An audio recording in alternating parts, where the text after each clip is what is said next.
So we had the PowerPoint, we have the video, and each was designed for the specific audience. And in the last year, I had, I don't know, 3, 4, maybe 5 builders come to our office asking, about this and what are some of the features they need to be aware of and cost factors because they heard about us from somebody else. So I just share this with you, not to say that you necessarily can replicate this, but the point that I want to share is this information needs to get out to your community. It needs to get out there. And if you have a builder that's really doing some good stuff in your community, hold them up as a model. If you have an annual banquet or award ceremony, give them an award, recognize them, call the newspaper, get the publicity. That will help you to raise the bar. Because I'll tell you, their competitors are looking over their shoulder. I know for sure that Gorman Company, their competitors are looking over their shoulder because Gorman's getting a lot of attention for this. So it's, again, part of that messaging relationship building. I think I'm going to stop right here at this point and take any questions or comments. Up front here, Lisa has something. Darrel, are you offering trainings to the local real estate associations? Are you going in and has there been a demand for that type of training? We're working on getting in front of the realtor associations because there's a few of them in the valley, and we want to get in front of them and do presentations so that we don't have that garbage in, garbage out. Right. Yep, definitely. Rhea, go ahead, Rhea. Real quick, what was the kind of have you found any resistance to working with some of the realtor associations? And what were you able to do to overcome? The biggest resistance that we've seen has come from the Builders Association.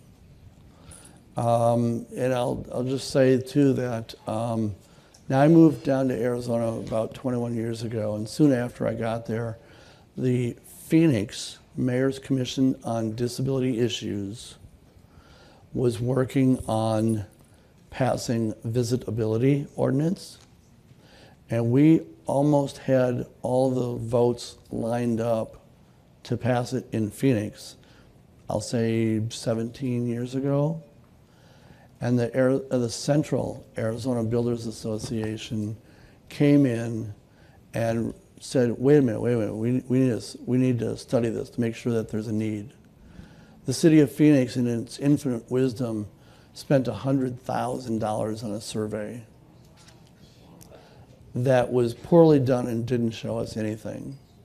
It was a delay tactic that worked because 2 or 3 of our key supporters on the city council termed out. And 17 years later, Phoenix still does not have a visibility ordinance. And for all the building that has been done in the city over 17 years, talk about missed opportunities, Brian, huge. And yet, by a matter of twisting arms, the Southern Arizona Builders Association finally got on board about that same time, where the city of Tucson and the county there, Pima County, both passed visitability ordinances. And so we thought, since they had a precedent down there, we could do the same up in the valley, about 2 hours away. If we got Phoenix, then like dominoes, we were hoping the other cities, Mesa, Tempe, Scottsdale, would follow. 17 years later, Tempe just passed one. It's a little watered down, but we got a little something there. But long story short, that's been our biggest objector. Tim, do you have somebody? Hi, I have a couple of questions. But first, I believe I heard you say that your employees at the SIL do home assessments. Yes. And is there any type of specific training or certification that they receive in order to be able to do that? Right. Good question. The gentleman that does our program right now, he's had years of experience doing it, but then additionally, a little while back, he got his CEAC certification, and somebody's going to ask me what that stands for. It's a Certified Environmental Assessment something? Consultant, maybe. I don't know. Sure. But yeah, CEAC is the certification. It was like it was less than $100. He did the training online, so he was able to do it, kind of in his free time. Passed it right away, and so that gives more validation to, who he is and what he is certified to do. Is that certification and course something that you'd be able to share with the group? It's available nationally. It's available? Yeah, it's not Arizona specific. Oh, no, I meant just the actual name.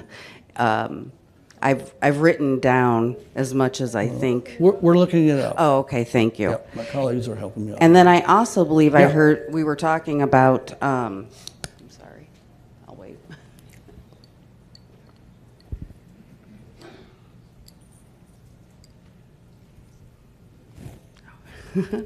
So I I'm believe listening. we were talking about CDBG funding, which we also do have some of that, but as you mentioned, it is for homeowners and it is not able to be used on modular homes. And I think I heard you mention something about some other type of funding and work you are able to do with the modular homes in Arizona, and I was wondering if you could maybe say that again. I think I missed yeah, it. sure. So in most of the cities that we have CDBG funding, it's written into our contract that we can do homeowners and rentals. Okay. There was one city who was doing rentals via another program. It might have been their weatherization program, and they lumped in the rentals into that. So they said, we're already doing rentals over here, but we'll award you a contract for homeowners over here, and we'll do that. The other cities have all said, you can do both. Okay, so Now- the now the oth- CDBG will let you, they're allowing yeah. you to do both. Yes. And modular homes. Yes. Yep. Now, you can't have like a, RV that's parked in a spot for Right. 3 months Right. during the winter and then zipping off again. You can't do a ramp or anything. Right. Hold on. Thank you. You got it. And then the other part is our Medicaid program does allow both. And you have it there, ma'am. Certified Environmental Access Let's see. Consultant certification. Certified Environmental Access Consultant. Smart women. And just last question that I have, and thank you very much for that. I am wondering, you mentioned that your SIL works with contractors. Yes. And I'm wondering if those contractors are by any chance aging in place certified, or is that something that you even look for? No, I don't think any of our guys are. Okay, thank But, you. but they're all licensed, bonded, experienced, vetted, all the whole 9 yards. And they're usually what we have done is work with small companies like a one-man shop with another crew, because the big companies don't want to be bogged down with $2,000 and $5,000 projects. Yep. Yes. I just wanted to make a statement. I don't know if they're still doing it or not, but at one point, the DIB tax were doing some trainings and had materials on the site surveys and kind of broke the ADA site survey things down where they were more readable than having to go through your actual ADA specifications and stuff. But they did have the specs and so forth on with the regional DIB tax. Did some trainings and would also send people at one time to the state to do on-site trainings. And I'm not sure whether they're still doing it, but you might check into that. Right. So the local DIBTAC, the Disability Business Technical Assistance Centers, now called ADA centers, there's 10 regions throughout the country, and those checklists and surveys were for public areas, not homes. The ADA centers did not have checklists for homes. They were all public areas, and they did. And so the site surveys are certainly available through the organizations that might be subcontracted out. We're subcontracted with Pacific out in Oakland. But after 29 years, the number of requests for site surveys has really dropped a great deal. But again, that's the public accommodations, not the home side of things. Yes, Tim. This may be too simplistic, but I think one of my best tools is going to be, am I able to show Realtor Association in Memphis the MLS in Arizona?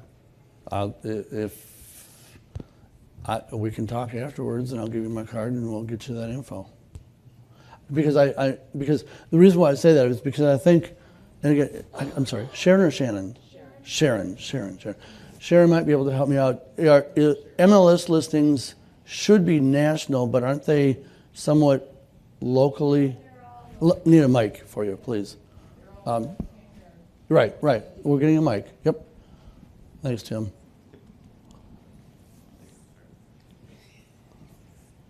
Hi, thank you. No, the MLS are owned by, for the most part, the realtor boards in each of the municipalities, and they choose which platform they want to use and whether or not those fields are mandatory or optional. In the most case, what we found is they are optional. There are no standards. Agents don't really know what the definitions are. They're very, very broad. And so in collecting the information, we're finding that it's nonsense. So in our case, we're creating our own software for our own website so that folks would be able to search and find what they're looking for. But it's hit or miss. And so thank you for that. And so Tim, you and I can talk offline and show you the 31 that we do have. It's much of those were covered in those last slides, but we'll talk. Yep, good question. And again, thanks. Others?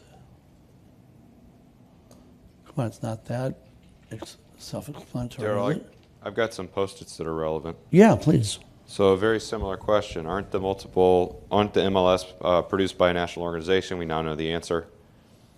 Could Nickel help to get more accessible features into the MLS at a national level? With it being divided, is there any strategy there that you're aware of after going through this in Arizona? Not on a national level, and I'm co-chair of the Nickel's Housing Subcommittee. There's no activity from our subcommittee standpoint to go with a national umbrella for consistency, but certainly a great goal. Yeah. Sharon, I imagine there's national realtor associations or councils. Is there a group like that that'd be helpful? Very decentralized. Decentralized. Okay. Interesting. Okay. Yeah. Thank you. Yeah. Darrel, how does that Pay It Forward program work at 360 that you mentioned? Right. Okay. Yeah. Okay. So for the 10% match, home modification consumer from a CDBG standpoint, not the Medicaid program, but just the CDBG from the cities, we as an agency request a 10% match. That can be cash, can volunteer, or attend advocacy class. And if the person, the family, or friends are not available to do the match, then as a fallback default, we have our consumer volunteers who come into the center and help us with different projects. And they will sign off their timesheet, and we can use those hours on behalf of the home modification consumer. So that volunteer, most times, 99% of the time, has never met the home mod consumer. They're just donating their time that they've given to the center to this home mod person for their match. And in a sense, that's the way they feel, and we feel, that they're paying it forward. Yeah, and we also say that like we have one person who volunteers at the Humane Society in our community, that is counted as volunteer hours. And so that can be used for a home mod match, in a sense, paying it forward. Is that, okay.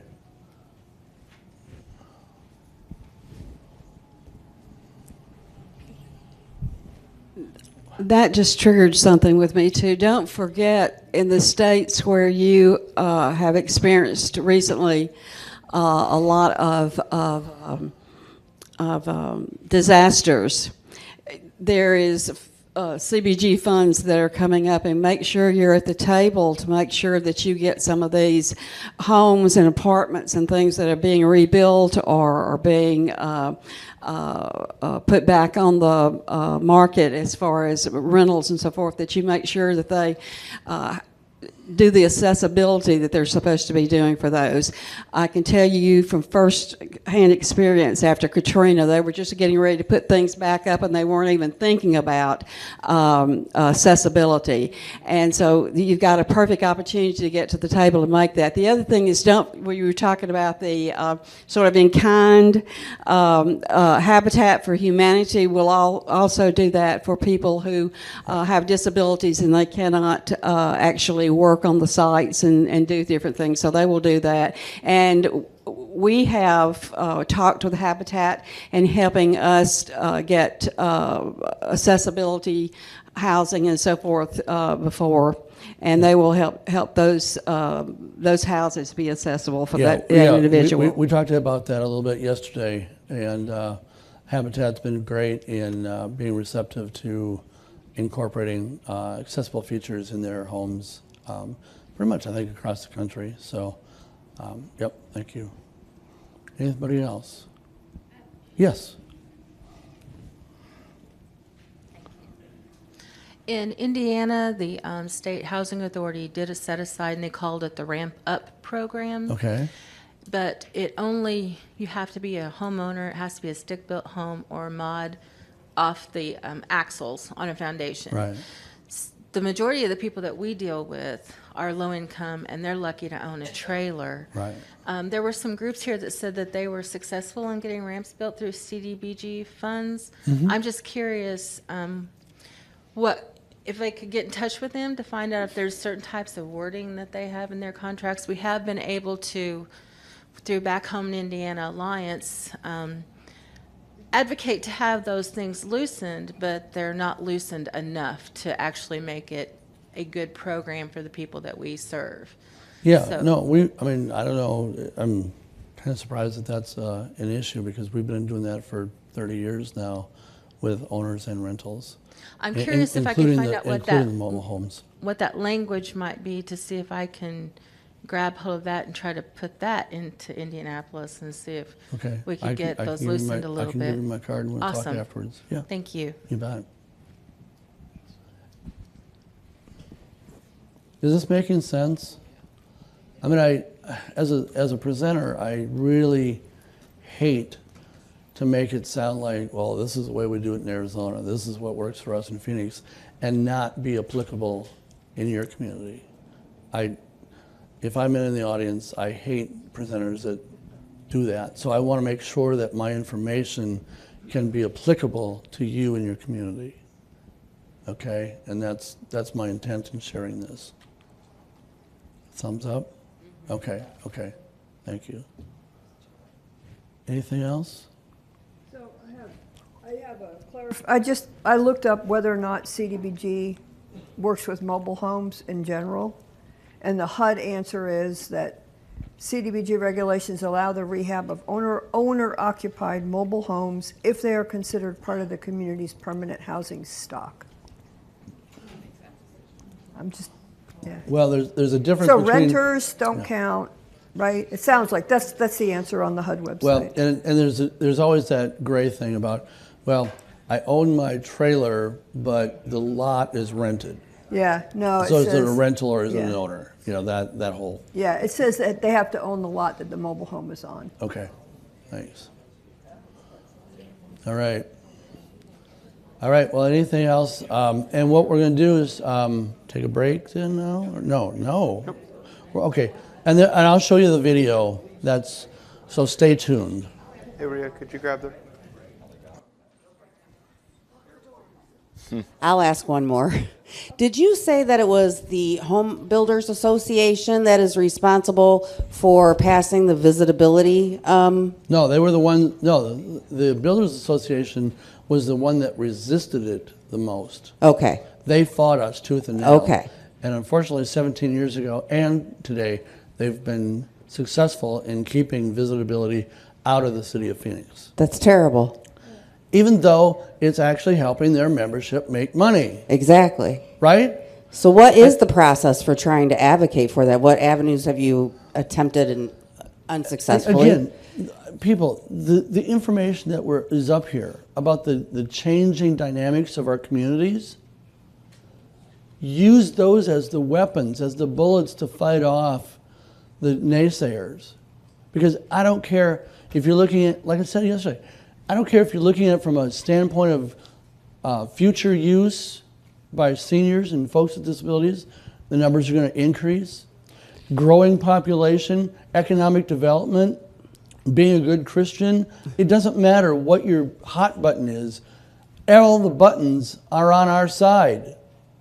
And So- these are bullets that we can use. So who is responsible for passing the visitability City laws? Council. City Council. City Council. Or if you take it to a state, because I know that there's a few states that have passed it from a state level. Okay. Thank And those you. are all single-family, duplex, triplex, new construction. Thank you. Bet. Yes. It's going to be your local zoning or building codes that you want to get that into, because that's what governs that type of thing. So sometimes it's zoning. I know in Illinois, there's not a lot of counties that have building code. So you want to get it in your zoning, or if you do have building code, get it into your building code. And thanks for that clarification, because those are the bodies that bring it up to City Council for passage. So thank you for that. Yes, very true. But everything's on our side. You just gotta articulate it. Yes, I had a question for Karen about the Yes. contractors. Oh, hi. It's like, I hear my name. I don't know where it's coming from. Yes, ma'am. Yeah, in Georgia, in our rural areas, we do have a lot of difficulty finding contractors who will work with the home modifications, small ones that we need. And I'm just wondering if you or maybe other participants have found successful ways to find small contractors that are qualified to do them. So we do have a problem trying to find qualified contractors. We have even put public service announcements in some of the small community newspapers that are always dying for, news and information, and that's why they let Darrel do a column, in the small town community paper. They're really desperate. Is that what you're saying, Karen? But one thing I will caution that happened to us right like the first year we were doing a home modification program, we had a workers' comp audit. And they came in and, looked at our information and came back to us and said, well, you owe, so many thousands of dollars. And we were like, what? And they said, somebody needs to make sure that the contractors who are working for you have their own workers' comp policies. And we had not done that. Luckily, we didn't have to pay the thousands of dollars. But if you start doing home modifications, you might want to take that into consideration. And unfortunately, in Virginia, some of our smaller contracts aren't required to have workers' compensation. So now it's making it even more difficult for us to find contractors, because now we're saying, yeah, we know the state says you don't need to have workers' comp, but if you're doing work for us, you have to have workers' compensation. So public service announcements, We put something in the Home Builders Association newsletter. We've tried reaching out to churches. And so we've had some success, but boy, once you get a hold of a contractor, do not let them go. You know, I mean, award them awards or, you know, whatever you have to do, free lunches or something, but don't let them go because they are very difficult to find. And when you're talking about the rural areas too, it reminds me that a few years ago, the Center for Independent Living in Tucson had a great working relationship with Rehab Services Administration, RSA. And they were doing home modification with RSA money. Well then, fast forward to more recent times, a new staff position was created in RSA where this guy came in and his process was so incredibly over the top detailed. I mean, he was almost asking us to identify the type of screws that we were using and, you know, the code name or code number, or the serial number. I mean, it was like so over the top, right? That we were interested because we know the work is there, but he basically put a kibosh on everything for us and for Tucson, and it just dissolved. But that's another option, RSA money. In our community in Michigan, we use the Retired Senior Volunteer Program, and we called it Tuesday Toolman. And I'm a little concerned now because I was the ED of that program, but I don't know about workman's comp, but their liability was covered under our liability policy. So we had a lot of retired contractors who were really willing to do that work for individuals.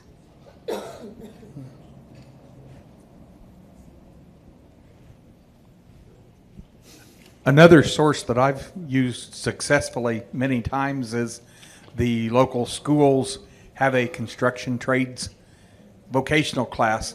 I have built, I think, 7 ramps this last winter by having the local kids build the ramps at school, and then in some cases they were able to go install them on a field trip day. In other cases we got volunteers, usually family members of the recipient, to work with the instructor and install them on a Saturday morning. And where was the funding coming from those, Ralph? That is part of their schoolwork.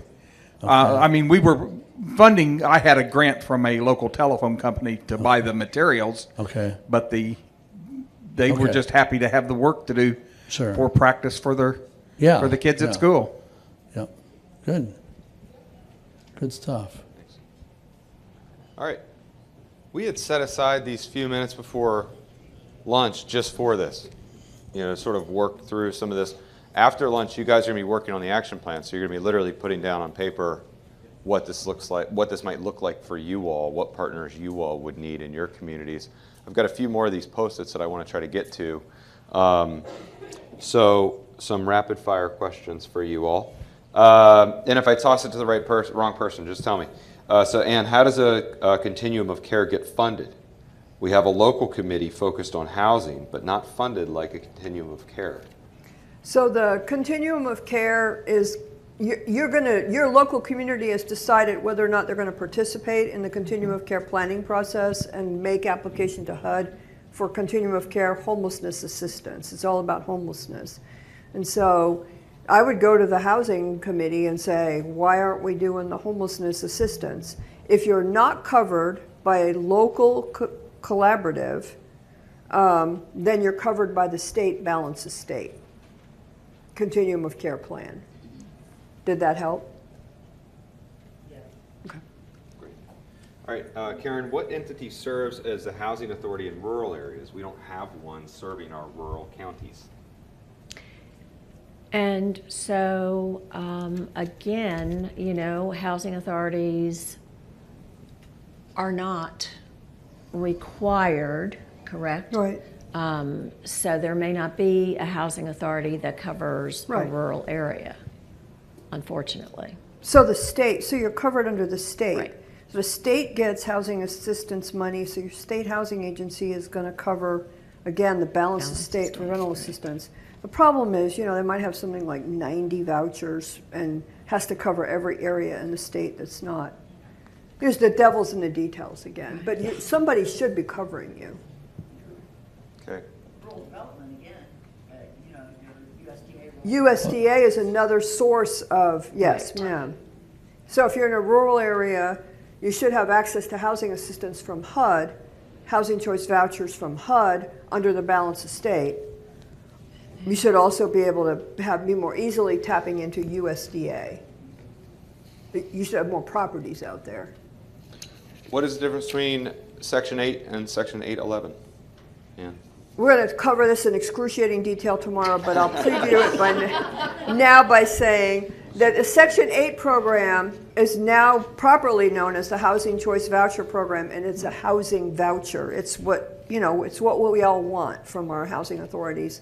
The 811 program is a program, my friend Ann O'Hara calls it a boutique program. It's a very small, lightly funded program that used to build small enclaves of apartment-style housing for people with disabilities. And now, starting in 2011, it also can be used as a funding stream to add deeply affordable, accessible units to housing developments that are under construction. So tax credit properties, other kinds of properties under development can apply for the funds in the states that have them, and we'll show that tomorrow on the website, and use those dollars to make some of the units affordable and accessible. Okay, great.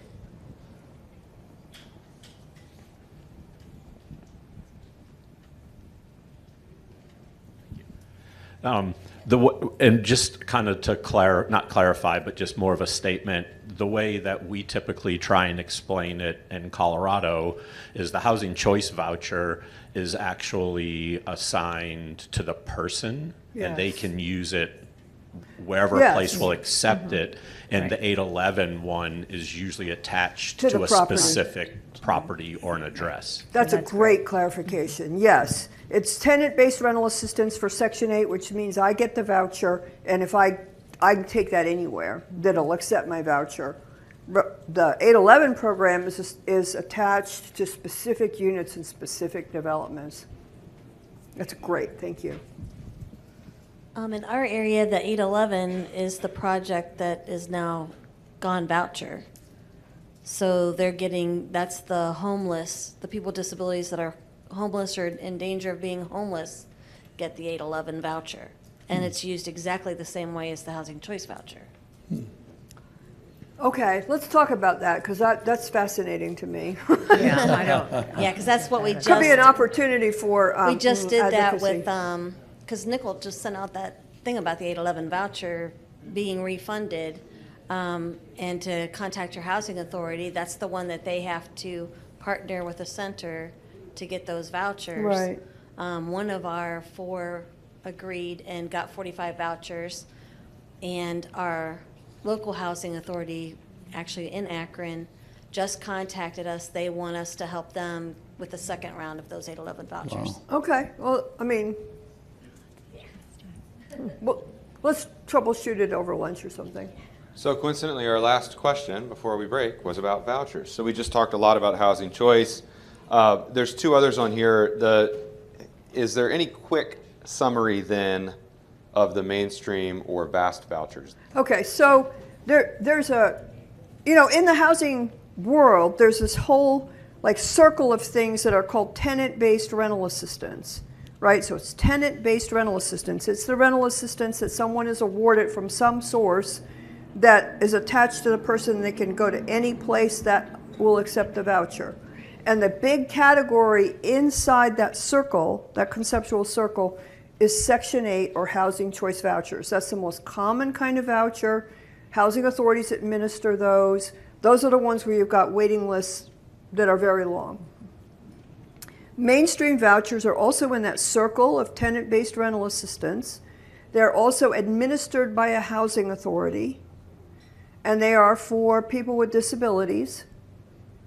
And the housing authorities don't have to apply for them, so the opportunity for advocacy is, as these things become available, get your housing authority to apply. That's But mainstream vouchers they're all intended-based rental assistance. The other one is VASH, V-A-S-H. It stands for Veterans something, Administration, Supportive Housing, something like that. And it's for veterans, and it's a voucher, a tenant-based rental assistance voucher that comes through HUD to a housing authority, but it's a collaboration of HUD and the VA, the funding is, and it's, again, discretionary. The housing authority can choose to apply for it. So your opportunity for advocacy, if you've got that population that you want to assist, like you guys were talking about, is to get them to apply for the VASH vouchers. And tomorrow when we look at resources, Tim's going to have all those websites up, and we're just going to hop around and look at them. Great. All right, thank you. So great questions, great presentations too, and great questions. I think we're right on time. I hope you all are feeling good about where we are. You can see we're getting a lot more specific. One thing I wanted to mention too with these vouchers, I mean, these questions are right on point and relevant, but some of this stuff gets into trending towards that individual assistance piece, right? Like what is the right way to help a consumer? And a lot of the content of this training by design is about expanding the options, right? Making more housing. So I just wanted to highlight too, that like if you imagine the Venn diagram, right, of housing and the individual piece and the systems piece, we've got a ton of resources on the individual piece too. The manual that Ann did, the online course that you do is more about individual assistance, correct? And so we've got a lot of that on the website at ilru.org, which is where all this stuff lives. You can go to the housing resources page. So if you want to revisit, or if you have new staff that need a primer on this stuff, again, I mean, there's years. They come off after they're, we believe that they're dated. I don't know if there's a timeline on that, Darrell. It seems to be about 5 years. Most of the trainings are from the last 5 years. So they're current, they're relevant, and that way if you want to drill down into some of the individual support stuff, you can do that. So I just thought I'd mention that.